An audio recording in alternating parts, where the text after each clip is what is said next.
하나님 말씀은 갈라디아서 4장 16절에서 5장 15절입니다. 갈라디아서 4장 16절부터 봉독하겠습니다. 내가 너희에게 진리를 말함으로 너희의 원수가 되었느냐?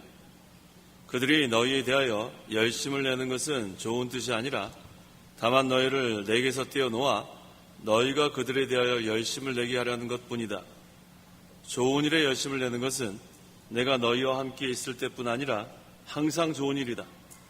나의 자녀들아, 나는 그리스도의 형상이 너희 안에 이루어지기까지 다시 해산하는 고통을 겪는다. 이제라도 내가 너희와 함께 있어서 나의 어조를 바꿀 수 있었으면 좋겠으니 이는 내가 너희에 대하여 당혹해야 하고 있기 때문이다. 율법 아래 있기를 원하는 자들아, 내게 말해보아라. 너희는 율법을 듣지 못하였느냐? 아브라함에게 두 아들이 있었는데 하나는 여종에게서 났고 하나는 자유를 가진 여자에게서 났다고 기록되어 있다. 그런데 여종에게서 난 자는 육체를 따라 났고 자유를 가진 여자에게서 난 자는 약속으로 말미암아 났다. 이것은 비유로 말한 것인데 이 여자들은 두 언약이다. 하나는 시내산에서 나와서 종노릇 할 자를 낳은 자, 곧 하갈이다. 이 하갈은 아라비아에 있는 시내산으로서 지금의 예루살렘에 해당한다. 그 여자가 자기 자녀들과 함께 종노릇 하나 위에 있는 예루살렘은 자유인, 곧 우리 어머니이다. 이렇게 기록되어 있다. 잉태하지 못하는 여자여 즐거워해라. 해산의 고통을 모르는 여자여 소리질러 외쳐라. 이는 홀로 사는 여자의 자녀들이 남편이 있는 여자의 자녀들보다 더 많기 때문이다. 형제들아, 너희는 이삭과 같이 약속의 자녀이다. 그러나 그때 육체를 따라 난 자가 성령을 따라 난 자를 박해한 것 같이 지금도 그러하다. 그런데 성경이 무엇이라고 말하느냐? 여종과 그 여자의 아들을 내쫓아라. 여종의 아들이 결코 자유를 가진 여자의 아들과 함께 상속받지 못할 것이다 라고 하였다. 그러므로 형제들아, 우리는 여종의 자녀가 아니라 자유를 가진 여자의 자녀이다. 5장 1절입니다. 그리스도께서 우리를 자유롭게 하려고 자유를 주셨으니 그러므로 굳게 서서 다시는 종의 멍에를 매지 마라. 보아라, 나 바울이 너에게 말한다. 너희가 할례를 받는다면 그리스도는 너희에게 아무 유익이 없을 것이다. 내가 할례를 받는 모든 이에게 다시 증언하니 이런 사람은 율법 전체를 행할 의무가 있는 자이다. 율법 안에서 의롭다 하심을 얻으려 하는 자는 누구든지 그리스도에게서 끊어지고 은혜에서 떨어져 나갔다. 우리는 성령을 통하여 믿음으로 말미암아 의의 소망을 고대하고 있다. 그리스도 예수님 안에서는 할례나 무할례나 아무 효력이 없고 오직 사랑으로 역사하는 믿음만이 효력이 있다. 너희가 다름질을 잘하고 있었는데 누가 너희를 막아 진리를 순종하지 못하게 하였느냐? 그 설득은 너희를 부르신 분에게서 난 것이 아니다. 적은 누룩이 온 덩어리를 부풀게 한다.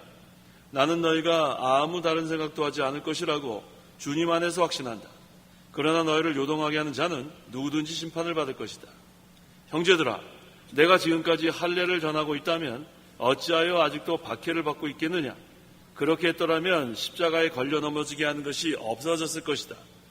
너희를 혼란스럽게 하는 자들은 스스로 잘라버렸으면 좋겠다. 형제들아, 너희가 자유를 위하여 부르심을 받았으나 다만 그 자유를 육체를 위한 기회로 삼지 말고 오히려 사랑으로 서로 종노릇 하여라. 이는 온 율법이 내 이웃을 내 자신처럼 사랑하여라 하신 하나의 말씀으로 성취되기 때문이다. 그러나 너희가 서로 물어뜯고 잡아먹으면 피차 멸망할지 모르니 조심하여라. 15절까지 봉독했습니다. 그 4장 29절에 그러나 그때에 육체를 따라 난 자가 성령을 따라 난 자를 박해한 것 같이 지금도 그러하다라고 했습니다. 육체를 따라 난 자는 육신에 속한 자고 성령을 따라 난 자는 영에 속한 신자를 가리킵니다. 어느 시대나 육신에 속한 자가 영에 속한 신자를 박해합니다. 하지만 끝까지 영에 속한 신자의 생활을 해야 생명의 길을 걸어갈 수 있고 구원을 잘 이루어 나갈 수 있습니다. 그러므로 이 시간 증거의 말씀의 제목은 영에 속한 신자의 생활을 하라. 이 제목으로 말씀 전하겠습니다. 16절 내가 너희에게 진리를 말함으로 너희의 원수가 되었느냐? 다른 복음을 옳게 여기는 사람들, 잘못된 길로 가는 사람들은 옳은 진리를 말해 주어도 듣지 않습니다. 잘못된 것을 잘못되었다고 지적을 해도 그 지적을 한 사람을 오히려 원수로 여기는 그러한 일이 많습니다. 17절 17절 그들이 너희에 대하여 열심을 내는 것은 좋은 뜻이 아니라 다만 너희를 내게서 떼어놓아 너희가 그들에 대하여 열심을 내게 하려는 것뿐이다. 다른 복음, 잘못된 것을 가지고 있는 사람들도 열심을 냅니다. 그런데 문제는 그 열심을 내는 것이 좋은 것이 아니에요. 옳은 진리를 가지고 열심을 내는 것은 잘하는 거지만 다른 복음, 거짓 복음을 가지고 성도에게 찾아와서 그 사람들을 잘 돌봐주고 또 열심으로 배려해주고 그것은 좋은 뜻이 아니에요. 의도가 잘못됐습니다. 그 잘못된 그러한 것을 배운 사람들이 참 교육자와 떼어놓으려고 이간질을 합니다.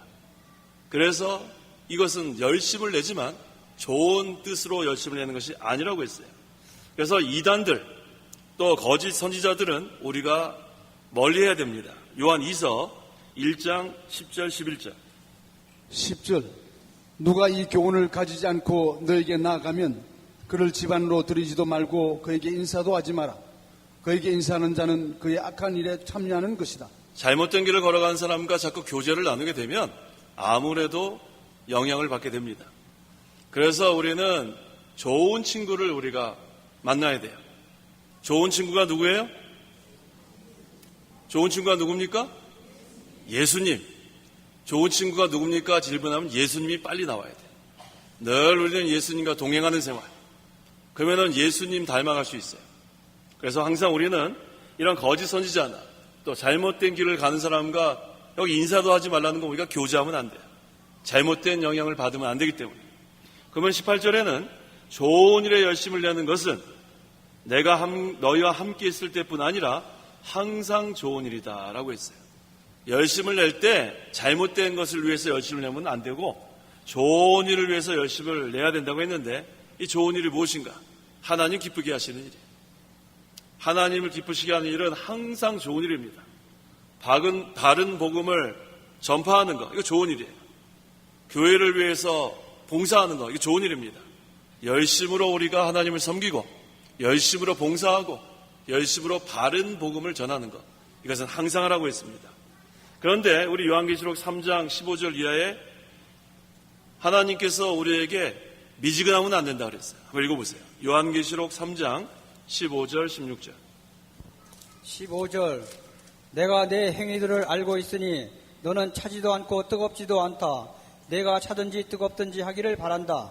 지금 주님께서 라오디게아 교회에게 하시는 말씀이에요. 주님은 차든지 뜨겁든지 하기를 원하십니다. 미지근하면 안 돼요. 뜨거운 것은 좋은 일 할 때는 뜨거워야 돼요.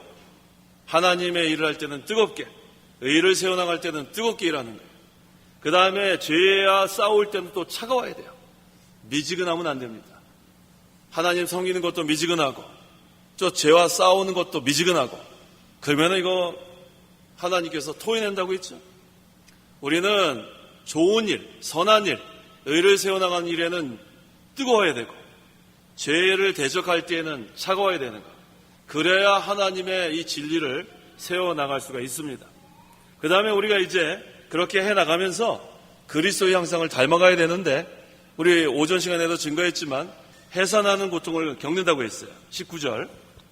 19절 나의 자녀들아 나는 그리스도의 형상이 너희 안에 이루어지기까지 다시 너희를 해산하는 고통을 겪는다. 네, 해산하는 고통.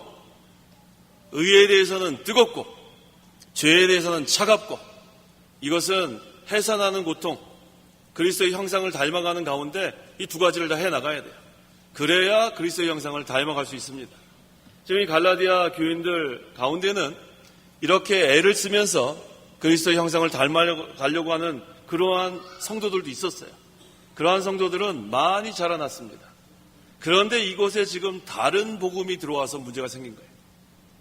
바로 믿고 그리스도의 형상을 닮아가려고 해산하는 고통을 하는 성도들이 있었지만 그 가운데 다른 복음이 들어왔어요. 그래서 그 사람들 인해서 많은 사람들이 미혹을 받게 됐습니다. 그래서 우리는 이 그리스도의 형상 닮아가는 게 다른 게 아니에요. 예수님 닮아가는 게 예수님.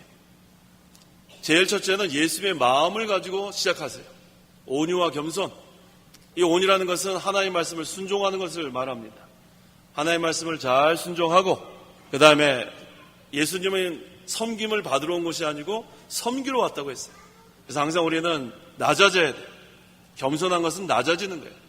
남의 위에서 군림하려고 하지 말고 자기가 주장하려고 하지 말고 낮아지고 섬기는 것. 이게 예수님께서 우리에게 본을 보여주셨어요. 그래서 우리는 예수님의 마음을 품고 그 다음에 예수님 닮아가는 생활 계속해 나가야 합니다. 20절. 20절 이제라도 내가 너희와 함께 있어서 나의 어조를 바꿀 수 있었으면 좋겠으니 이는 내가 너희에 대하여 당혹하게 하고 있기 때문이다. 바울이 지금까지는 책망만 했어요. 이 갈라디아서 우리 월요일 저녁에 시작할 때도 보면 뭐 인사로 부드럽게 시작하지 않고 강한 어조로 바울은 잘못을 지적했단 말이에요. 지금까지 계속 지적만 했는데 이제 부드러운 음성으로 권면하는 거예요. 때로는 강하게 책망을 하지만 때로는 부드러운 말로 격려할 때도 있어요.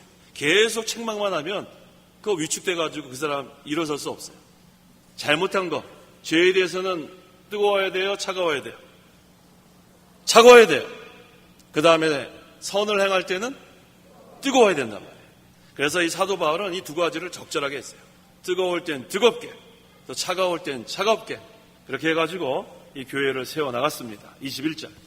21절 율법 아래 있기를 원하는 자들아 내게 말해보아라. 너희는 율법을 듣지 못하였느냐. 다른 복음이라는 것은 예수 그리스도를 믿음으로만 구원을 받는 거에다가 율법의 행위가 들어가는 거예요. 더해지는 거예요. 할례를 행해야 구원받는다. 자, 다른 복음을 따라간다는 것은 다른 말로 하면은 다시 율법 아래에 있겠다는 거예요. 이게 얼마나 어리석은 거예요. 그래서 3장 1절에 오 어리석은 갈라디아인들아 그러지 않았어요. 왜 다시 율법 아래로 들어가려고 하느냐. 그래서 율법을 지켜서 의를 얻으려는 자들은 의를 얻을 수 없어요. 율법이 몇 개라고 했어요? 613개. 그런데 이 613개가 전부 다 연결고리처럼 다 이렇게 연결이 되어 있는데 그 중에 하나라도 안 지키면 이게 끊어진단 말이에요. 그러면 온전히 우리가 율법을 지킬 수가 없습니다. 그래서 하나님께서 우리에게 값없이 은혜의 복음을 주셨고 지금 이 사도 바울은 값없이 주신 은혜의 복음을 갈라디아인들이 잘 이해하도록 돕기 위해서 지금 창세기에서 증거하는 아브라함의 두 아들을 예로 들었습니다. 22절 아브라함에게 두 아들이 있었는데 하나는 여종에게서 낳고 하나는 자유를 가진 여자에게서 낳았다고 기록되어 있다. 아브라함의 아들이 몇 명이에요? 2명이에요. 한 사람의 이름은 뭐예요? 이스마엘. 다른 한 사람은 이삭이에요. 이스마엘의 어머니는 누구예요? 하갈. 이삭의 어머니는 사라. 빨리빨리 나와야 돼요. 다시 한번 질문할게요. 아브라함의 아들은 누구하고 누구예요? 이스마엘과 이삭. 이스마엘의 어머니는 누구예요? 하갈. 주인이에요? 종이에요? 종이에요. 그 다음에 이삭의 어머니는 누구예요? 사라. 주인이에요? 종이에요? 예, 그럼 다 끝났어요. 그거 벌써 알고 있으면 이제는 잘 이해할 수 있습니다. 자, 그런데 이 이스마엘과 이삭은 비슷한 점이 있어요. 이스마엘도 아브라함의 아들이고 또 이삭도 아브라함의 아들. 그러니까 생물학적인 아버지는 같아요. 그 다음에 둘 다 할례를 받았어요. 그 다음에 같은 집에서 성장했어요. 그러니까 비슷한 점이 있는데 결정적으로 다른 점이 있습니다. 그 다른 점이 무엇인가? 법적으로 다른 신분이에요. 비슷한 점이 많이 있는데 법적으로 다른 신분. 두 사람의 아버지가 다르지만 같지만 어머니가 달라요. 이스마엘의 어머니는 여종이에요. 종. 그 다음에 이삭의 어머니는 주인이에요. 사라. 그래서 이 이스마엘의 어머니가 종이기 때문에 이 이스마엘은 종으로 태어났어요. 그 다음에 이삭은 자유의 신분인 여자에게서 낳기 때문에 자유인입니다. 같은 집에서 태어나고 아버지도 생물학적 아버지도 같고 같이 이렇게 할례도 받고 비슷한 것 같지만 법적인 신분이 이와 같이 다릅니다. 자유인이고 이쪽은 종이고 23절. 23절. 그런데 여종에게서 난 자는 육체를 따라 낳고 자유를 가진 여자에게서 난 자는 약속으로 말미암아 났다. 자, 여종에게서 난 자는 뭐를 따라 났어요? 육체를 따라 나고, 자유를 가진 여자에게서 난 자는 약속으로 말미암아 났다. 벌써 또 다른 점이 나왔습니다. 이 출생에 대해서 우리가 분명히 알아야 돼요. 이 이스마엘은 육체를 따라 났고, 그 다음에 이삭은 자유를 가진 여자 사라에게서 나왔는데 약속으로 말미암아 났어요. 아브라함이 몇 세 때 이삭을 낳았어요? 그 다음에 사라는 왜 이렇게 자신이 없었어요? 아브라함 몇 세? 사라는 몇 세? 자, 100세 할아버지하고 90세 할머니가 인간적인 생각으로 이삭을 낳을 수 있어요? 없어요? 낳을 수 없죠? 네, 만능의 하나님께서 약속으로 말미암아 나게 한 자가 바로 이삭입니다. 하나님의 약속을 이루기 위해서 하나님의 능력으로 낳게 한 아들이 이삭이에요. 자, 24절, 25절. 24절. 이것은 비유로 말한 것인데 이 여자들은 두 언약이다. 하나는 시내산에서 나와서 종노릇 할 자를 낳은 자 곧 하갈이다. 이 하갈은 아라비아에 있는 시내산으로서 지금의 예루살렘에 해당된 한다. 그 여자가 자기 자녀들과 함께 종노릇 하나. 자, 여기 지금 22절에서 증거하는 이것은 아브라함의 두 아들을 가리킵니다. 여기 지금 비유라고 했지만 이건 역사적인 사실이에요. 이 역사적인 사실을 통해서 우리 영적인 면을 깨달으면 되는 거예요. 자, 하갈의 아들 이스마엘은 시내산에서 주신 율법과 같다고 했어요. 잘 이걸 우리가 기억하세요. 하갈의 아들 이스마엘은 시내산에서 주신 율법과 같다.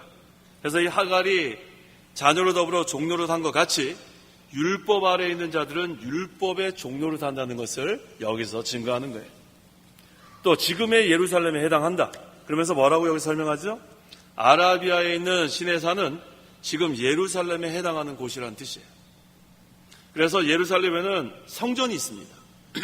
그 다음에 지송산에는 언약궤가 있고 또 언약궤 안에는 시내산에서 받은 십계명이 있어요.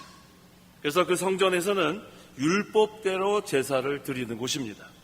그래서 이 예루살렘은 율법의 중심지라는 것을 여기서 증거하고 있습니다.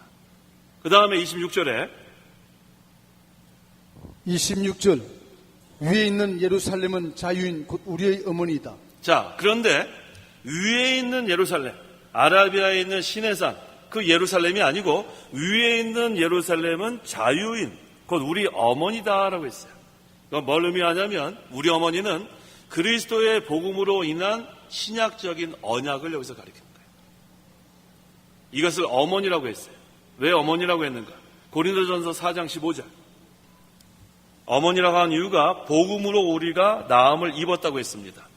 고린도전서 4장 15절 하반절 보세요. 15절. 내가 그리스도 예수님 안에서 복음으로 너희를 낳았다. 네, 복음으로 우리를 낳았다 그랬죠. 그런 의미에서 우리 어머니라고 한 겁니다. 그래서 이 약속을 믿음으로 구원받는 것을 위에 있는 예루살렘이라고 했는데 그 이유는 복음은 영적인 진리이기 때문에 그래요. 복음을 통해서 우리는 영적인 생명을 얻었고 또 영적인 자유를 얻은 것입니다. 그래서 성도는 하늘에 있는 예루살렘에 속한 자들이에요. 우리의 본향이 어디예요? 하늘나라. 그래서 우리가 지금 하고 있는 구원운동은 땅의 운동이 아니에요. 땅 따먹기 하는 그런 운동이 아니란 말이에요. 우리의 구원운동은 하늘나라 운동입니다. 하나님 나라가 임하는 운동이에요. 하늘나라, 하나님 나라가 확장되는 운동입니다. 그래서 우리의 구원은 육에 속한 것이 아니고 영에 속한 거라고 했어요. 그래서 우리는 항상 관심이 하늘에 있는 거예요. 구원운동을 해나갈 때 그래서 우리는 무슨 사람의 수, 교회 건물 이런 걸 중요시하지 않고 진리가 점점 세워져 나가는 것에 관심이 있는 거예요. 영적 진리. 그 다음에 하나님 나라가 점점 확장되는 것.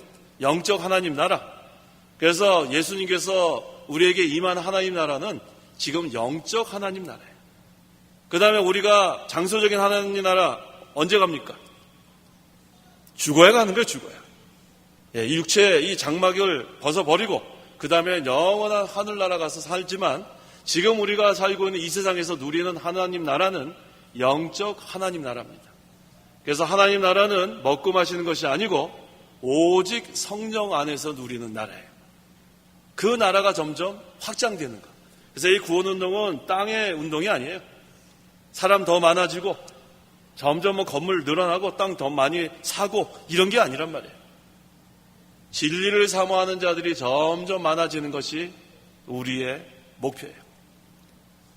중생한 자들, 진리를 사모하는 자들, 구원받은 자들이 이 진리의 세계에서 함께 하나님 나라 그것을 맛보는 거예요.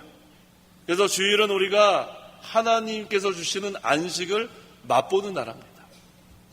맞죠? 맞아요. 하나님 나라. 그래서 우리가 이제 이 세상 떠나서 하늘나라 갈 텐데 영원한 우리가 하나님 품에 안겨서 누리는 그 안식을 주일에 맛봐야 돼요. 그래서 이 주일은 일하지 않아요. 주일은 뭐 하지 않아요? 학생들은 열심히 공부해야죠. 열심히 공부하는데 주일은 공부하면 안 돼, 주일은. 그래서 우리 주일은 아이들 학원에 보내지 마세요. 주일 학원에 보내는 것은 주일 성수하지 못하는 거예요. 주일은 온전히 우리가 성수하는 겁니다. 24시간 다 주의 날입니다. 그래서 우리가 이 주일에 하나님께서 우리에게 하늘나라의 안식을 주시려고 하는데 왜 그것을 거부하는지 알 수가 없어요. 주일에 학원에 공부하러 가는 학생들은 평상시에도 공부 열심히 안 하는 학생들이에요. 평상시에 공부 열심히 하고 주일은 안식하는 날이에요. 안식. 그래서 우리 할아버지 할머니들 또 우리 여기 부모님들 아이들이 잘 되게 하는 방법은 어려서부터 주일 성수하는 걸 가르쳐 주십시오. 하나님을 경외하는 게 하나님께 예배하는 게 첫째가 돼요. 그런데 그 시간 아까워가지고 아이들 학원에 보내고 그렇게 하면 그 아이들 망칩니다. 항상 우리 어저께인가 그저께도 증거하지 않았어요. 신명기 28장 13절. 하나님 말씀을 순종해야 머리가 되고 꼬리가 되지 않아요. 하나님 말씀을 순종해야 위에 있고 아래에 있지 않습니다.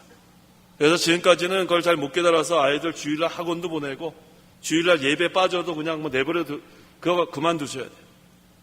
학원 가가지고 그거 다 돌려받아요. 돈 미리 냈으면 우리 주일 지켜야 되기 때문에 안 된다. 그 다음에 우리 아이들 주일에 예배를 우선으로 하는, 그래서 하늘나라의 안식을 맛볼 수 있는 그러한 아이로 우리가 교육해야 합니다. 그래서 우리의 구원운동은 땅의 운동 아닙니다. 하늘의 운동인 거 늘 기억하시기 바랍니다. 우리는 하늘에 속해 있기 때문에. 27절 이렇게 기록되어 있다. 잉태하지 못하는 여자여 즐거워하여라. 해산의 고통을 모르는 여자여 소리질러 외쳐라. 이는 홀로 사는 여자의 자녀들이 남편 있는 여자들의 자녀들보다 더 많기 때문이다. 이 말씀은 이사야 54장 1절의 말씀을 인용했습니다. 이사야 선지자가 예언한 사실은 이스라엘이 포로가 되고 예루살렘은 하나님께 버림을 받아 황폐해지겠다는 것을 예언한 거예요. 그 상태가 잉태하지 못하는 여자와 해산의 고통을 모르는 여자와 홀로 사는 여자와 같다고 그래서 증거하는 겁니다. 그래서 여기 잉태하지 못하는 여자, 해산의 고통을 모르는 여자, 홀로 사는 여자는 뭘 가리키냐면 구속사적인 관점에서 복음을 가리켜요. 그 이유는 복음은 육신을 따라 난 것이 아니고 약속을 따라 났기 때문입니다. 사라가 몇 세에 이삭을 낳았어요? 금세 잊어버렸어요? 90세. 90세에 그때는 잉태하지 못해요. 그때는 해산의 고통을 모르는 나이에요. 육신적으로는 자녀를 낳을 수 없는 나이입니다. 하지만 하나님의 약속으로 이삭을 낳은 거예요. 그 이삭의 자손을 통해서 그리스도가 나오고 또 그리스도를 많은 또 하나님의 그 구원 얻는 자들이 그리스도를 통해서 낳을 것을 여기서 말하고 있습니다. 그래서 여기서 남편 있는 여자는 율법을 가리키는 거예요. 육신에 속한 것. 하갈이 육체를 따라 이스마엘을 낳은 것은 율법을 가리킵니다. 그래서 여기 홀로 사는 여자의 자녀들이 남편 있는 여자의 자녀들보다 더 많기 때문이다라고 한 것은 홀로 사는 여자는 아까 뭐라고 했어요?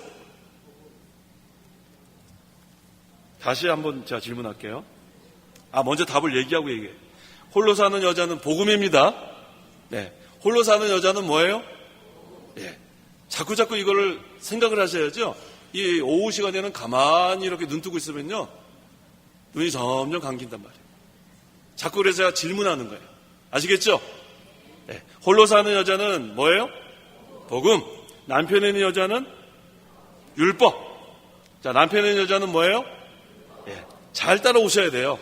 홀로 사는 여자는 여기서 복음을 가르치고, 그 다음에 남편이 있는 여자는 율법을 가르치는데 뭐라 그랬어요? 홀로 사는 여자의 자녀들이 남편이 있는 여자의 자녀들보다 더 많다고 했죠. 그러면은 복음을 믿는 그 사람들이 율법을 지키는 그 유대교보다 더 많아진다는 거예요. 이거 지금 비유기 때문에 우리가 정신 차리지 않으면은 오후 시간에 그냥 지나가는 거예요. 다시 한번 질문하죠. 홀로 사는 여자는 뭘 가르쳐요? 네.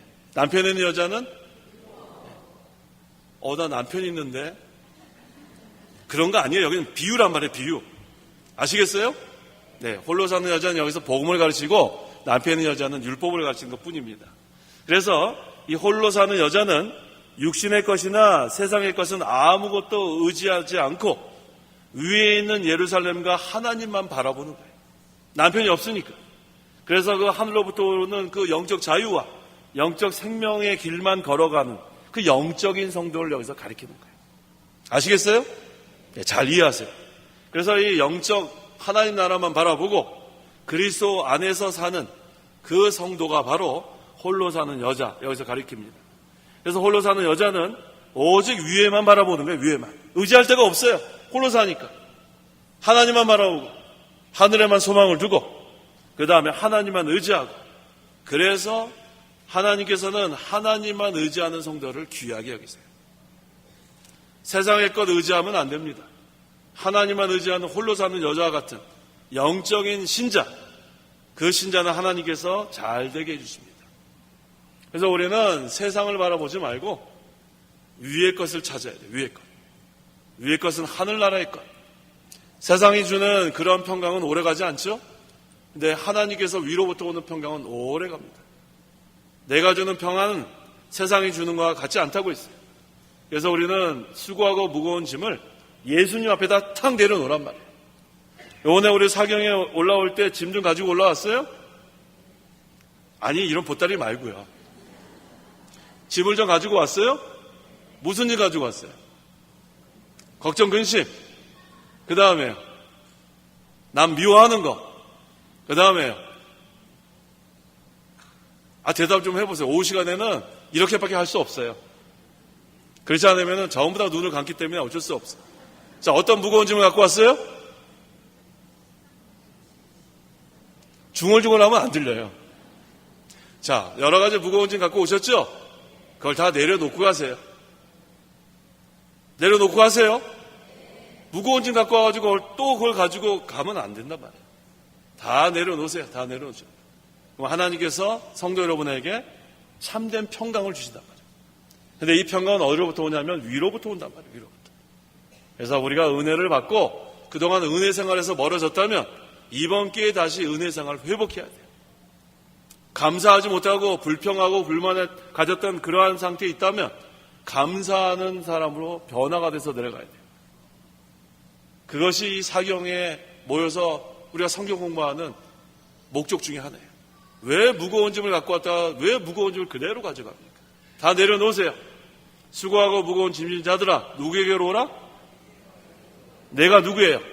예수님이에요. 예수님. 그럼 내가 너희를 쉬게 하리라. 이번 기회에 다 우리가 주님만 바라보고 하나님만 의지하고 그 다음에 이번 기회에 기도를 많이 하세요. 기도. 오늘 이렇게 새벽 예배 끝나고 난 다음에 제가 이렇게 한 20분쯤 있다가 이렇게 나가는데 거의 대부분이 기도하고 계시더라고요. 제가 참 감동받았어요. 그래서 왜 그럴까 했더니 여기가 제일 시원해요. 방에 가면 더운데 여기 시원한지 그거 상관없어요. 시원해서 기도하든 뭐 더워서 그거 중요한 게 아니라 나 그렇게 보통 이렇게 새벽 예배 끝나가면은 다 방으로 가서 주무시는데 얼마나 얼굴이 행복해서 기도하는지 몰라요. 등이 시원하거든요. 자, 기도 많이 하세요. 네, 우리가 평상시 기도 많이 하지 못했는데 이번에 사경의 기간 동안에 배운 말씀을 가지고 기도하면 그것이 또 우리의 힘이 됩니다.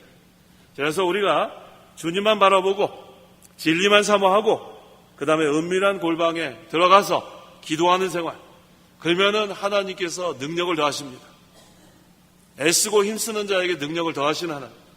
가만히 일하지 않는 자에게는 능력을 있는 것까지도 빼앗겨요. 하지만 열심을 내서 좋은 일에 항상 힘쓰고 선한 일에 힘쓰는 자에게 능력을 더하십니다. 28절. 28절 형제들아 너희는 이삭과 같이 약속의 자녀이다. 자, 복음을 믿는 자는 이삭과 같이 약속의 자녀예요. 약속의 자는 창성해집니다. 약속의 자녀는 창성해집니다. 29절. 29절 그러나 그때 육체를 따라 난 자가 성령을 따라 난 자를 박해한 것 같이 지금도 그러하다. 자, 그런데 문제는 육신에 속한 자는 영에 속한 신자를 박해합니다. 그런 줄 알고 우리가 신앙생활을 하면 돼요.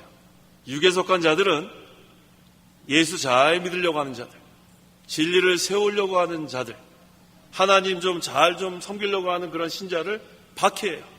밑도 끝도 없는 이유를 갖다 대고. 그런데 거기서 우리가 낙심하면 안 돼요. 성경에 나와 있잖아요. 육체를 따라 난 자가 이스마엘이죠. 성령을 따라 난 자가 이삭이에요. 이스마엘이 막 이삭을 못 살게 그랬단 말이에요. 그런데 지금도 그러하다. 어느 시대나 육신에 속한 자가 바로 믿으려고 하는 영에 속한 신자를 박해합니다. 그런 줄 알면 돼요. 이상한 일이 아닙니다. 그럴 때 낙심하면 안 돼요. 성경에 그대로 나와 있잖아요. 그래서 우리는 하나님의 약속을 믿는 자들이에요. 약속과 성령을 따라 사라에게서 난 이삭이 핍박을 당한 것처럼 예수를 믿는 영에 속한 신자들도 육에 속한 자들에 의해서 핍박받는 것은 뭐 지금도 당연히 그런 일이 있는 줄 알고 어느 시대나 그랬습니다. 어느 시대나. 그래도 낙심하지 말고 누구만 바라봐요? 주님만 바라봐요. 주님만. 하나님만 의지하고 그러면 하나님께서 계속해서 창성케 해줍니다. 생명의 길을 가는 그 무리는 하나님이 점점 창성케 해주는 역사가 있어요. 그래서 끝까지 낙심하지 말고 주님만 바라보고 하나님만 의지하고 그의 나라와 그의 의만 구하면 나머지는 걱정할 게 없어요. 나중에 나오지만 그것 때문에 15절 보세요. 5장 15절. 물어뜯고 싸우면 안 돼요. 그런 육에 속한 자들 때문에. 15절 그러나 너희가 서로 물어뜯고 잡아먹으면 피차 멸망할지 모르니 조심하여라. 예, 혈기로 나오는 사람한테 똑같이 혈기로 대항하면 안 돼요. 말 같지 않은 이유를 가지고 막 못 살게 하는 사람은 똑같이 하면 안 됩니다. 이게 뭐라고 했어요? 너희가 서로 물어뜯고 잡아먹으면 피차 멸망할 수밖에 없어요. 그러면 누가 좋아하겠어요? 마귀만 좋아해요. 마귀. 마귀는 서로 싸우게 만드는 게 마귀예요. 화목하게 하는 것은 하나님의 역사, 싸우게 만드는 것은 마귀 역사인 줄 알면 돼요. 그래서 피하는 게 수요예요. 피하는 거. 싸우자고 하는 사람은 거기 자리를 피하는 게 잘하는 거예요. 그러면은 허탈해요. 죽이려고 했는데 죽이려는 사람이 없어졌어요. 어디 갔지? 그 다음 막 비방해요. 어디로 도망갔다고 막 비방한단 말이에요. 그게 육에서 간 자들이에요. 또 그것 때문에 낙심하지 마요. 낙심할 거 하나도 없어요. 우리 이 목사님한테 배운 거 있잖아요. 파리 몇 마리? 100마리? 잡아먹었어요? 안 잡아먹었으면 된 거예요. 안 잡아먹었으면. 안 잡아먹었으면 되는 거지 뭐 진실이 아닌 걸 가지고 거짓으로 갖다 붙이는 거는 그 사람이 죄를 짓는 거지 자기가 그렇지 않았으면 그것으로 우리는 당당하게 나가면 되는 거예요. 무슨 말인지 아시겠죠? 우리는 진실하면 되는 거예요.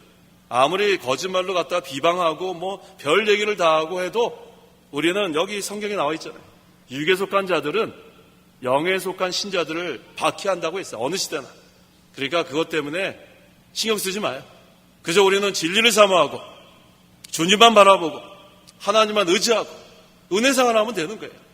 비방하든 말든 악담을 하든 말든 저주를 하든 말든 그거 신경 쓸 게 하나도 없습니다. 30절. 30절 그런데 성경이 무엇이라고 말하느냐 여종과 그 여자의 아들을 내쫓아라. 여종의 아들이 결코 자유를 가진 여자의 아들과 함께 상속받지 못할 것이다 라고 하였다. 이 말씀은 창세기 21장 10절하고 12절을 인용한 말씀입니다. 이삭을 박해하는 여종 하갈과 그 아들 이스마엘을 내쫓으라는 거예요. 그는 자유를 가진 여자 사라의 아들 이삭과 함께 유업을 상속받을 수 없습니다. 법적인 신분이 달라요. 이삭은 상속자, 이스마엘은 종의 아들이에요. 율법에 속한 겁니다. 성도가 육에 속한 것과 비진리를 끊어버려야 생명길을 걸어갈 수 있어요. 비진리와 섞여서는 우리가 은혜생활을 못합니다. 늘 곤고한 생활할 수밖에 없어요. 그 자리를 벗어나서 진리의 세계에 들어와서 이 진리의 길을 걸어가야 됩니다. 육에 속한 것과 비진리를 섞어놓을 수 없어요. 우리는 마음이 복잡하면 안 돼요. 우리는 두 마음을 품을 수가 없습니다. 전심, 한 마음으로 하나님만 섬겨야 돼요. 전심으로 진리만 삼아야 합니다. 그래서 마음이 복잡해지면 은혜생활을 못해요. 마음이 항상 깨끗해야 돼요. 진리의 세계, 깨끗한 세계는 진리의 세계입니다. 그래서 항상 우리가 이 영적인 하늘나라, 하나님 나라, 그것이 우리 마음속에 이루어져야 돼요. 마음이 복잡하면 은혜생활을 못합니다. 뒤숭숭한데 어떻게 은혜생활을 해요? 항상 마음이 정결하게 되려면 하나님의 통치를 받아야 돼요. 하나님의 통치를 받아야 이 마귀가 역사 못하는 거예요. 하나님의 통치 받지 못하면 마귀가 자꾸만 마음을 뒤숭숭하게 해요. 마음에 막 울분을 만들고 마음에 막 화가 나고 마음에 막 걱정이 하고 이거 벌써 하나님 나라가 이루어지지 못한 거예요. 하나님 나라는 의의 세계, 평강의 세계, 기쁨의 세계입니다. 그래서 우리가 마음이 복잡하면 안 되기 때문에 비진리하고는 단호하게 끊으세요. 옳지 않고 잘못된 길 거기 같이 어울려 있으면 안 됩니다. 벗어나서 하나님 나라가 이루어져야 돼요. 우리 심령에 하나님 나라가 이루어지고 우리 가정에 하나님 나라가 이루어지고 교회에 하나님 나라가 이루어지려면 누구의 통치를 받아야 돼요? 하나님의 통치를 받아야 돼요. 하나님의 통치를 받으면 마귀가 꼼짝 못하는 거예요. 그래서 우린 전적으로 하나님만 의지하면 돼요. 그럼 하나님께서 인도하십니다. 몇 절이죠? 31절. 31절. 그러므로 형제들아, 우리는 여종의 자녀가 아니라 자유를 가진 여자의 자녀이다. 그리스도인들은 율법에 속한 종의 자녀가 아닙니다. 영이 자유하는 복음의 자녀예요. 영에 속한 성도는 날마다 이 진리의 세계에서 진리를 먹으면서 영의 양식으로 먹으면서 영의 자유를 누리는 거예요. 이게 얼마나 좋아요? 이전에는 율법 아래 있었고 저주 아래 있었고 죄와 사망, 마귀 그런 종로를 하던 자들이 이제는 예수님께서 송장했어요. 예수님께서 값을 치르고 우리를 건져냈습니다. 이제는 우리는 영의 자유를 마음껏 누리는 은혜생활을 할 수 있는 거예요. 이 좋은 특권을 왜 우리가 누리지 못합니까? 벗어나세요. 율법 아래 있는 데서 우리를 벗어났는데 왜 다시 율법으로 돌아가려고 하느냐? 이 사도 바울이 지금 갈라디아인들에게 그것을 지금 지적하는 거예요. 다시 돌아가지 말라는 거예요. 다시 돌아가지 마라. 이제는 새 사람으로 살아라. 내가 사는 것이 아니고 그리스도가 사는 거다. 율법으로 사는 것이 아니고 믿음으로 사는 거다. 옛사람으로 사는 것이 아니고 새 사람으로 사는 거다. 육체를 따라 사는 것이 아니고 성령을 따라 사는 거다. 이제 우리는 더 이상 옛사람으로 돌아가면 안 됩니다. 5장 1절. 1절. 그리스도께서 우리를 자유롭게 해주리고 자유를 주셨으니 그러므로 굳게 서서 다시는 종의 멍에를 매지 마라. 제가 지금까지 강조한 게 바로 5장 1절이죠. 누가 우리에게 자유를 주셨어요? 그리스도께서 자유를 주셨단 말이에요. 저 뒤에 문 닫으세요. 자유를 주셨기 때문에 이 자유를 누리라는 거예요. 자유를 누리고 굳게 서라는 거예요. 굳게 서서. 굳게 서야 되는데 어떻게 다리가 후들후들해요? 다리가 후들후들해요? 일어나다 털썩 주저앉아요? 자, 아까 제가 그랬잖아요. 신앙의 다른 박질 하다가 왜 털썩 주저앉는다 그랬어요? 누구를 바라보지 못하기 때문에? 예수님 바라보지 못하기 때문에 자꾸 털썩 주저앉는 거예요. 다른 사람 보고 내가 좀 앞서가면 교만해지고 또 나보다 앞서가는 사람 보면은 낙심하고 우리는 다른 사람 바라보는 게 아니고 누구를 바라보라고요? 예수님 바라보라는 거예요. 예수님. 표대 대신 예수님 바라보면 굳게 설 수 있어요. 빌립보서 4장 13절에 뭐라고 했어요? 내게 능력 주신 자 안에서 내가 모든 것을 할 수 있다 하지 않았어요. 우리에게 능력 주시는 주님이 계신데 굳게 서세요. 그 다음에 굳게 선다면 뭐를 매지 마라? 5장 1절 뭐를 매지 마라? 다시는 종의 멍에를 매지 마라. 영적 자유. 이제는 죄에서 해방돼서 영적 자유를 지금 우리가 누려야 되는데 왜 다시 율법으로 돌아가고 왜 초등학문의 종이 되고 그렇게 하지 말라는 거예요. 이제 우리는 이 진리의 세계, 은혜의 세계, 영적 자유를 마음껏 누리라는 거예요. 그 영의 자유는 성령 안에 있습니다. 그래서 하나님 나라는 오직 성령 안에서예요. 성령 안에서. 하나님 나라가 이루어져야 우리가 영적 자유를 마음껏 누릴 수 있는 거예요. 하나님의 통치를 받아야 우리가 영적 자유를 마음껏 누릴 수 있는 거예요. 주님은 영이라고 했죠? 주님의 영이 계셔야 자유가 있다고 했습니다. 고린도 후서 3장 17절. 17절. 주님은 영이시니 주님의 영이 계신 곳에는 자유가 있다. 네. 주님이 영이시고 주님의 영이 계신 곳에는 자유가 있는데 그 영의 자유를 빼앗기면은 그 다음에는 낙심하는 거예요. 이 영의 자유를 빼앗기니까 걱정, 근심이 금방 들어오는 거예요. 막 분함이 막 들어오는 거예요. 벌써 이 영의 자유를 빼앗긴 거예요. 그래서 우리 성도는 이거 빼앗기면 안 돼요. 영적 하나님 나라 이거 빼앗기면 안 돼요. 항상 하나님의 통치를 받아야 됩니다. 낙심하지 마세요. 낙심하지 마시란 말이에요. 우리는 뭐 별거 아닌 것 때문에 금방 낙심해요. 마치 자기가 이 세상의 모든 짐을 다 지고 가는 것 같이. 왜 낙심 자꾸 합니까? 그 다음에 또 다른 사람이 나를 뭐라고 하면 어떡할까? 다른 사람이 성도 여러분 관심 없어요. 그렇게 생각하세요. 다른 사람이 뒤에서 나를 뭐라고 하면 어떡할까? 다른 사람이 성도 여러분 생각할 시간 없어요. 이 더운데. 하루 종일 성도 여러분만 생각하겠어요? 저 사람 나쁜 사람이다. 나쁜 사람이다. 아유 나쁜 사람이다. 자기 입만 아픈데 그렇게 할 것 같아요? 그러니까 자꾸 다른 사람 생각하지 마요. 내가 살아야지 자꾸만 다른 사람을 다른 사람이 떠들거나 말거나 그게 중요한 거예요. 누가 살아야 돼요? 내가 살아야지. 내가 왜 자꾸만 다른 사람이 뭐라 그러면 어떡할까? 왜 다른 사람한테 달려 돌아가단 말이에요. 다른 사람은 다른 사람이 그냥 살라 그러고 악하게 살 사람은 그냥 악하게 살라 그러고 못된 사람은 그냥 못되게 살라 그러고 나는 어떻게 살아야 돼요? 영의 자유를 누려야 돼요. 영의 자유. 영적 자유. 하나님의 통치를 받으며 오직 성령 안에서 우리가 살아야지. 이 중생한 영이 살아나가야지. 왜 다른 사람이 뭐라 그럴까봐 왜 위축되고 그렇게 하냔 말이에요. 얼마나 어리석어요. 자유함을 누리세요. 뭐가 우리를 자유케 한다고요? 진리가 우리를 자유케 한다. 진리의 세계에 머물러야 우리가 진리를 통해서 자유함을 얻는 거예요. 이것을 늘 기억하시기 바랍니다. 2절. 2절.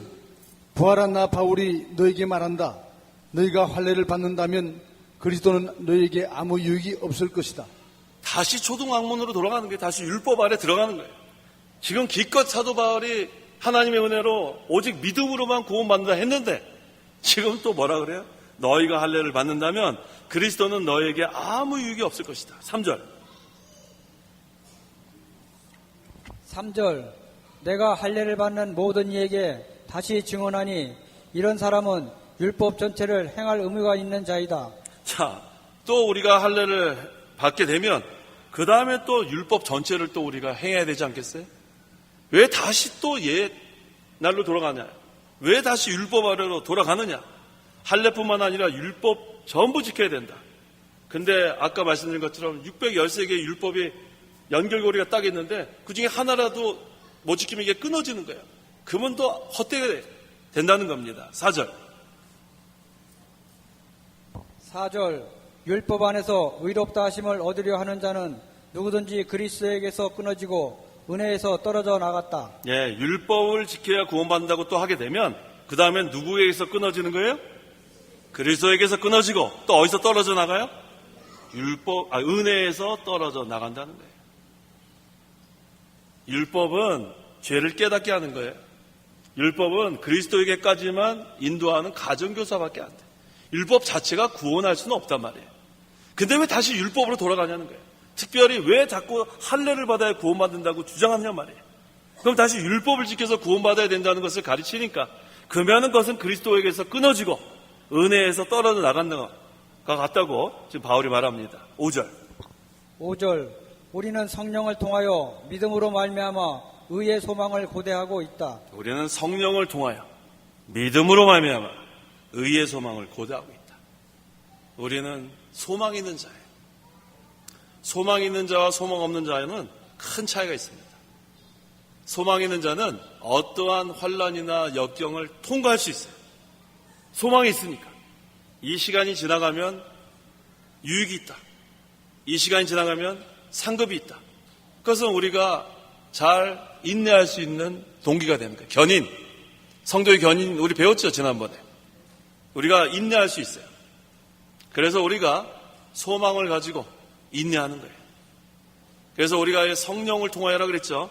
우리가 이 의를 이뤄나가는데, 의의 소망을 고대하고 있다. 의를 이뤄나가는데 이 의를 이뤄나가는 것이 우리 혼자의 힘으로는 못합니다. 누구를 힘입어야 돼요? 성령을 힘입어야 돼요. 성령을 통하여 믿음으로 말미암아 의의 소망을 고대하고 있다. 6절. 6절 그리스도 예수님 안에서는 할례나 무할례나 아무 효력이 없고 오직 사랑으로 역사하는 믿음만이 효력이 있다. 네, 사도 바울이 계속 이걸 강조하는 거예요. 자꾸 할례가 중요하다 뭐 그렇게 하지 말라는 거예요. 할례나 무할례나 아무 효력 없고 오직 사랑으로 역사하는 믿음만이 효력이 있다는 거예요. 소망, 그 다음에 사랑, 그 다음에 믿음. 세 가지 다 나왔죠. 세 가지가 뭐예요? 믿음, 소망, 사랑. 여기 다 나왔단 말이에요. 아까 그 5절에 나왔잖아요. 의의 소망 나왔죠. 그 다음에 6절에 사랑 나왔죠. 그 다음 믿음 나왔죠. 예, 믿음, 소망, 사랑. 우리가 사랑과 믿음의 역사가 있어야 되는 거예요. 성도는 이 세 가지가 항상 있어야 합니다. 항상. 그 중에 제일이 뭐예요? 왜 그 중에 제일이 사랑이에요? 믿음, 소망, 사랑이 있는데 그 중에 제일은 사랑이라 그랬단 말이에요. 왜 사랑이 그 중에 제일이죠? 안 들려요. 네, 안 들리는데 맞는 것 같아요. 자, 믿음, 소망, 사랑 세 가지가 있는데 그 중에 제일은 사랑이라. 하나님의 사랑이 없으면 믿음도 없고 소망도 없는 거예요. 그래서 사랑이 제일이에요. 하나님이 우리를 사랑의 대상자로 택해 주시고 우리를 구원해 주셨기 때문에 우리가 믿음도 있고 소망이 있는 거지, 그 하나님의 사랑이 없으면 이 두 가지는 어떻게 우리가 소유하겠습니까? 그래서 믿음, 소망, 사랑, 그 중에 제일은 사랑이라는 거예요. 이제 나중에 이제 오늘 결론이 나오지만 하나님을 사랑하는 것, 이제 좀 이따가 마지막 결론을 짓겠습니다. 자, 7절. 7절 너희가 다름질 잘하고 있었는데 누가 너희를 막아 진리를 순종하지 못하게 하였느냐. 자, 갈라디아 교인들이 바울에게 복음을 처음 받고 믿을 때 신앙의 다른 박질을 잘했어요. 처음 믿음, 처음 은혜, 처음 사랑. 여기 모신 우리 성도 여러분들도 처음 믿음, 처음 은혜, 처음 사랑을 갖고 있을 때는 열심히 달린 것 같아요. 열심히. 근데 지금은 어때요? 지금은 어때요? 옆에 사람한테 왜 물어봐요? 본인이 어떠냐 말이에요. 본인. 옆에 사람한테 지금 어때요? 물어보면 뭐라고 대답하겠어요? 자, 지금은 어떻습니까? 지쳤어요? 터석 주저앉았어요?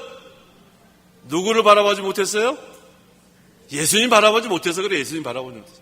자꾸만 자기를 바라보기 때문에 자꾸만. 우리는 어차피 연약하고 우리는 부족합니다. 근데 자꾸만 자기를 바라보니까 아이고 내가 수십 년 동안 믿었는데 고작 요거밖에 못 만들어졌어? 아이고 내가 그렇게 은혜 받았는데 지금 보니까 벌써 낙심하고 있어? 자꾸 자기를 바라보니까 처음 사랑을 찾으세요. 처음 믿음을 찾으세요. 처음 은혜 생활을 회복하시란 말이에요. 누구를 바라봐야 회복돼요? 예수님 바라봐야 회복되는 게 예수님. 다른 사람 바라보지 말고 세상의 어떤 조건 바라보지 말고 예수님만 바라보면 되는 거예요. 그래서 회복을 하는 그러한 신앙생활, 이게 중요합니다. 자, 그런데 이 갈라디아 이 교인들이 왜 다른 박질을 중단했는가? 그 이유는 거짓 선지자들이 들어와서요. 거짓 선지자들이 들어와가지고 다른 복음을 전하니까 그래서 다른 박질을 중단한 거란 말이에요. 수십 년 동안 신앙생활을 열심히 하다가 잘못된 교역자를 만나든지 잘못된 말씀을 통해서 신앙의 다른 박질을 중단할 수 있다는 거예요. 이 거짓 선지자들이 오늘날로 하면 잘못된 교육자예요. 열심히 신앙의 다른 박질을 하다가 그들에게 미혹돼가지고 중단했단 말이에요. 갈라디아 교인들이 그렇게 중단한 거예요. 그 다음에 두 번째는 영적 신앙에서 떠나서 육신으로 돌아간 거예요. 우리는 육에 속한 자가 아니고 영에 속한 신자입니다. 우리는 하나님 나라를 바라보는 신자인데 육신의 것을 바라보면, 율법으로 돌아가면 신앙의 다른 박질을 중단할 수밖에 없다는 거예요. 그래서 지금 갈라디아 교인들이 신앙의 다른 박질을 중단한 겁니다. 8절. 8절 그 설득은 너희를 부르신 분에게서 난 것이 아니다. 그들의 설득은 잘못된 설득이에요. 우리를 부르신 분은 누굽니까? 하나님이에요. 우리를 부르신 분은 하나님이기 때문에 우리는 하나님의 뜻대로 순종하는 영에 속한 신자가 되면 되는 거예요. 영에 속한 신자의 생활을 하면 그것으로 하나님은 우리를 인정해 주십니다. 그게 바로 신앙의 다른 박질이에요. 신앙의 다른 박질은 표대 대신 예수님을 바라보고 성경 말씀대로 그대로 순종해 가는 것이 신앙의 다른 박질을 제대로 하는 겁니다. 그런데 신앙의 다른 박질을 하는데 방해 요소가 있습니다. 9절. 9절. 적은 누룩이 온 덩어리를 부풀게 한다. 이 적은 누룩이 문제예요. 적은 누룩. 이 적은 누룩이 바로 이단 사상. 이러한 이단 사상이 갈라디아 교회, 여기서 말하는 이단 사상은 율법주의예요. 이런 율법주의 이단이 갈라디아 교회에 들어와가지고 예수님을 믿어도 율법을 지켜야 구원받는다고 하는 것, 이것이 누룩이에요. 이것을 제거하지 않으면 아무리 열심을 내도 조금 지나면은 온 덩어리가 다 누룩으로 부풀어지게 돼 있어요. 그래서 이 잘못된 것은 빨리 제거하지 않으면 전체를 다 못쓰게 할 수 있다는 겁니다. 10절. 10절. 나는 너희가 아무 다른 생각도 하지 않을 것이라고 주님 안에서 확신한다. 그러나 너희를 요동하게 하는 자는 누구든지 심판을 받을 것이다. 다른 생각은 믿음으로만 구원받는다는 거 외에 더하는 거예요. 율법, 할례, 이것을 더해야 구원받는다. 이런 생각을 하지 않을 거라고 주님 안에서 확신한다. 바르게 배운 사람은 흔들리지 않습니다. 분별력을 가지고 잘못된 사상이 들어와도 바울이 그랬잖아요. 나는 너희가 아무 다른 생각도 하지 않을 것이라고 주님 안에서 확신한다. 주님 안에 굳건히 서 있는 성도는 웬만한 거에 흔들리지 않습니다. 그런데 굳건히 서 있지 못하니까 자꾸 미혹당하는 거예요. 우리는 주님 안에 굳건히 서야 합니다. 그 다음에 너희를 요동하는 자는 누구든지 심판을 받을 것이다. 우리가 잘못된 길 나가는 사람, 악하게 행동하는 사람들은 그냥 하나님께 맡기세요. 내가 보복하려고 하지 마세요. 그렇게 되면 혈과 육의 싸움이 되고 말아요. 사람이 악하게 할 때 더 악하게 하고 죽이려고 할 때 또 죽이려고 하고, 그러면 피차, 아까 읽었죠? 5장 15절에 피차 어떻게 된다고 그랬어요? 멸망할지 모르니. 마귀가 좋아하는 것은 서로 물고 뜯고 싸우다가 망하게 하는 게 마귀. 그러면 다 무너지는 거예요. 그래서 우리는 혈과 육의 싸움하면 안 됩니다. 뭐로 악을 이겨야 돼요? 선으로 악을 이겨야 돼요. 우리가 그저 악한 자들은 어떻게 기도하면 되냐 하면, 하나님, 저 악한 자들이 회개하고 바로 서게 해 주십시오. 그 기도만 하세요. 다른 건 더 하지 마세요. 막 전화해가지고 이 나쁜, 막 이렇게 하지 마요. 그럼 그 사람이, 나 나쁜 사람입니다. 그럴 것 같아요? 안 그래요. 악한 일을 하는 사람들은 악한 일을 하는 것조차도 몰라요. 의로운 일을 하고 있다고 생각하기 때문에 말로 이기려고 하지 말고 어떻게 기도하라고요? 악한 자가 회개하고 바로 설 수 있게 해달라고 그렇게 기도만 해주고, 그러면 선으로 악을 이기는 거예요. 그게 바로 우리가 해나가야 될 길입니다. 11절. 11절. 형제들아, 내가 지금까지 할례를 전하고 있다면 어찌하여 아직도 박해를 받고 있겠느냐? 그렇게 했더라면 십자가에 걸려 넘어지게 하는 것이 없어졌을 것이다. 네, 바울이 계속 증거하는 것은 왜 할례를 거기다가 받아야지 구원받는다고 하느냐. 그래서 만약에 사도 바울도 할례를 전하고 있으면 박해받을 일이 없어요. 그냥 유대인들, 유대주의자 같이 그냥 가면 되는 거예요. 그렇게 했더라면 십자가에 걸려 넘어지게 하는 것이 없어졌을 것이다. 그래서 사도 바울은 유대인에게는 걸려 넘어지게 하는 것이 되고 이방인에게는 어리석은 것이 된다고 했지만, 그래도 십자가에 못 박히신 예수님만 전했다고 했어요. 고린도전서 1장 23절. 23절. 우리는 십자가에 못 박히신 그리스도를 전하니 유대인에게는 걸려 넘어지게 하는 것이 되고 이방인에게는 어리석은 것이 된다. 네, 유대인에게는 걸려 넘어지는 것이 되고 이방인에게는 어리석은 것이 되어도 우리는 십자가만 전해야 돼요.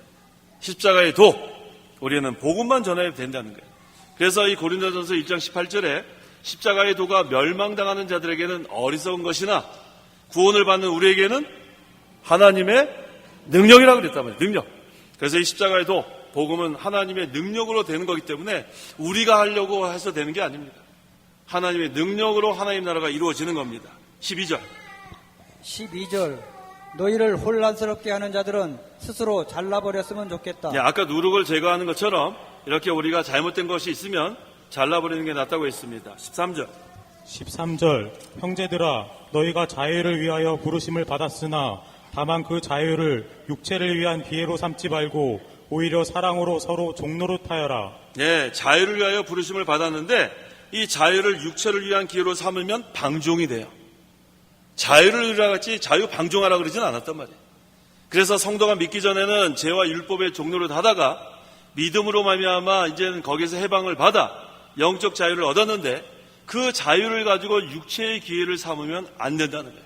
자기 욕심 채우면 안 된다는 거예요.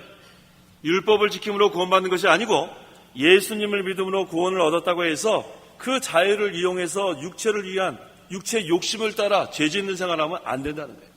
오늘날의 폐법주의자들, 율법은 필요 없다. 이제 우리가 자유함을 주었으니까 마음대로 살자. 그게 바로 폐법주의자라는 거예요. 그거 잘못된 거예요. 율법주의자, 율법을 지켜야 구원을 받는다고 주장하는 것도 잘못되고 율법은 필요 없다. 이제 하나님의 말씀 안 지켜도 된다. 그 폐법주의자도 잘못된 거예요. 그래서 사도 바울의 결론이 뭔가 보세요. 14절. 14절 이는 온 율법이 내 이웃을 내 자신처럼 사랑하여라 하신 하나의 말씀 안에서 성취되기 때문이다. 네, 온 율법이 내 이웃을 내 자신처럼 사랑하여라 하신 하나의 말씀 안에서 성취된다고 했어요. 율법을 없애버리는 게 아니라 율법이 성취되는데 그것이 바로 내 이웃을 내 자신처럼 사랑하여라. 이것은 10계명을 가리키는 거예요. 1계명에서 4계명은 누구를 사랑하는 거예요? 하나님 사랑하는 것. 5계명에서 10계명은 사람 사랑하는 것. 그래서 10계명은 무슨 법이에요? 사랑의 법이에요. 10계명은 하나님께서 우리에게 주신 도덕법인데 이 구약시대의 이 의식법, 구약시대의 시민법은 이제 다 폐했어요. 이 의식법은 실체이신 그리스도께서 오셨기 때문에 이제는 그 예표하는 그러한 상징하는 그러한 의식은 이제는 필요하지 않습니다. 그 다음에 이 시민법은 이 구약은 민족적 선택인데 그 민족적 선택한 이스라엘 백성의 질서를 유지하기 위해서 하나님께 주신 그 법이 시민법인데 이제 이 신약시대 새 언약 아래에 있는 우리 성도들에게는 그 구약의 이스라엘 백성에게 주신 시민법도 필요하지 않아요. 하지만 도덕법은 우리가 여전히 우리에게 주신 거예요. 그 도덕법이 바로 10계명입니다. 그래서 이 폐법주의자들은 잘못된 거예요. 모든 율법 다 없어졌다가 아니라 도덕법은 우리에게 하나님께서 주신 거예요. 무엇으로 주셨는가? 생활의 규범으로 주신 거예요. 우리의 믿는 성도들이 어떻게 살아가야 될지를 우리에게 주신 것이 10계명이고 도덕법이에요. 그런데 이 법조차도 사랑의 법이라는 거예요. 이 사랑의 법은 어떻게 지키냐면 사랑의 세계에서 지키는 거예요. 1계명에서 4계명은 누구를 사랑하는 거예요? 하나님을 사랑하니까 하나님을 사랑하는 그 성도가 사랑의 세계에서 10계명은 너무나 자연스럽게 지킬 수 있는 거예요. 그 다음에 5계명에서 10계명은 사람에 대한 것. 우리가 사랑의 세계에서 이웃을 내 몸처럼 사랑하면 그 5계명에서 10계명도 자연스럽게 지키는 거란 말이에요. 그래서 하나님을 사랑하는 자는 하나님의 계명을 지킨다고 했습니다. 요한 1서 5장 3절에서 4절. 3절 하나님을 사랑하는 것은 이것이니 우리가 그분의 계명을 지키는 것이다. 그분의 계명은 무거운 것이 아니다. 이는 하나님께로부터 난 자마다 세상을 이기기 때문이다. 세상을 이긴 이김은 이것이니 곧 우리의 믿음이다. 그렇죠. 하나님을 사랑하는 것은 무엇을 지키는 거예요? 계명을 지키는 거예요. 계명. 근데 폐법주의자들은 이제 필요 없다? 하나님 사랑하지 않는 거예요. 하나님 사랑하는 자는 분명히 그랬잖아요. 다 찾아보세요. 요한일서 5장 3절 4절. 다 찾아보세요. 하나님을 사랑하는 것은 이것이니 우리가 그분의 계명을 지키는 것이다. 그런데 그 다음에 뭐라고 그랬냐면 그분의 계명은 무거운 것이 아니다라고 했어요. 왜 무겁지 않은가? 사랑의 세계에서는 이것이 자연스러운 거예요. 하나님 사랑하는 것도 자연스럽고 우리 형제를 사랑하는 것도 자연스럽고, 그러니까 십계명은 사랑의 법으로 우리에게 이 사랑의 세계에서 지켜나가라 했기 때문에 무거운 것이 아닙니다. 이는 누가 지키는 법인가? 이는 하나님께로부터 난 자마다 이 계명을 지키고 또 세상을 이깁니다. 누가 세상을 이겼다고 했죠? 예수님께서 이겼다고 그랬죠. 그 다음에 우리에게 뭐라고 했어요? 내가 세상을 이겼다. 용기를 내라 그랬잖아요. 용기를 내라. 요한복음에 나오죠. 어디 나와요? 16장에 용기를 내라. 요한복음 16장 읽어보세요. 33절. 33절. 내가 너희에게 이것들을 말하는 것은 너희가 내 안에서 평안을 갖게 하려는 것이다. 너희가 세상에서 환난을 당하나 용기를 내라. 내가 세상을 이겼다. 자, 한번 따라해 보세요. 따라해 보세요. 너희가 세상에서 환난을 당하나 용기를 내라. 내가 세상을 이겼다. 누구 말씀이에요? 예수님 말씀이란 말이에요. 예수를 믿는 성도는 예수님과 그리스도와 연합됐단 말이에요. 예수님께서 내가 세상을 이겼다. 용기를 내라. 용기가 나요? 용기를 내세요. 그 다음에 여기 요한일서 5장 4절에 하나님께로부터 난 자마다 세상을 이긴다고 했단 말이에요. 누가 이겼기 때문에? 예수님이 이겼기 때문에 우리도 이기는 거예요. 근데 뭘로 이기냐? 세상을 이긴 이김은 이것이니 곧 우리의 믿음이라는 거예요. 다 믿죠? 그래서 우리가 용기를 내세요. 용기를 내시란 말이에요. 자, 오늘 지금 증거한 말씀의 제목이 뭐예요? 영에 속한 신자의 생활을 하라. 육에 속한 자는 영에 속한 신자를 핍박합니다. 그건 성경에 나와 있으니까 그것 때문에 낙심하지 마세요. 우리는 여기 마지막 절, 여기 아까 15절. 15절. 그러나 너희가 서로 물어뜯고 잡아먹으면 피차 멸망할지 모르니 조심하여라. 네, 그래서 육에 속한 자하고 서로 물어뜯고 또 서로 이렇게 싸우지 마세요. 피하는 게 잘하는 거예요. 피하는 거. 악으로 악을 이기려고 하지 말고 선으로 악을 이기면 되는 거예요. 악한 자는 하나님의 공의의 심판에게 맡기고 우리가 살아야 돼요. 우리의 중생한 영이 자라나야 합니다. 그러려면 진리의 세계에 머물고 진리를 사모하고 하나님 주시는 이 말씀으로 힘을 얻고 그 다음에 우리 이 믿음, 어떤 믿음이에요? 세상을 이기는 믿음. 그 다음에 예수님이 세상을 이겼기 때문에 예수를 믿어 그리스도와 연합된 성도들도 세상을 이깁니다. 그러니까 그 믿음으로 용기를 내십시오. 기도하시기 바랍니다. 기도하겠습니다. 하나님 아버지 감사합니다. 율법 아래 있던 저희들을 속량해 주시고 저주 아래 있던 우리들을 속량해 주시고 죄와 사망과 마귀의 종로를 하던 우리들을 속량해 주신 주님 감사합니다. 이제 우리가 다시 율법 아래 들어가지 않게 도와주시옵소서. 다시 죄의 종로를 하지 않도록 도와주시옵소서. 내가 사는 것이 아니고 그리스도가 살게 도와주시고 율법이 아닌 믿음으로 살게 도와주시고 옛사람이 아닌 새사람으로 살기를 원합니다. 예수를 믿는 성도는 그리스도와 연합됐다고 해서 예수님이 세상을 이겼기 때문에 우리도 이긴다고 했는데 세상을 이긴 것은 이것이니 믿음으로 이겼다고 했습니다. 우리가 온전한 믿음을 가지고 주님만 바라보고 주님만 의지하고 우리가 이 영적 성전 잘 건축해 나갈 수 있도록 도와주시옵소서. 이 약한 이 육에 속한 자들은 영에 속한 신자들을 박해한다고 했습니다. 그래도 흔들리지 아니하고 주님 안에 굳건히 서서 진리의 세계에 머물면서 진리를 사모하고 하나님 주시는 영의 양식을 먹고 그 말씀 잘 순종함으로 우리의 중생한 영이 자라나고 그리스도의 형상이 이루어질 수 있도록 하나님 역사하여 주시옵소서. 예수님의 이름으로 기도하옵나이다. 아멘. 자, 우리 주기도문 하심으로 오후 예배 마치겠습니다. 하늘에 계신 우리 아버지여, 이름이 거룩히 여김을 받으시오며 나라에 임하옵시며 뜻이 하늘에서 이룬 것 같이 땅에서도 이루어지이다. 오늘날 우리에게 일용할 양식을 주옵시고 우리가 우리에게 죄 지은 자를 사하여 준 것 같이 우리 죄를 사하여 주옵시고 우리를 시험에 들게 하지 마옵시고 다만 악에서 구하옵소서. 대개 나라와 권세와 영광이 아버지께 영원히 있사옵나이다. 아멘.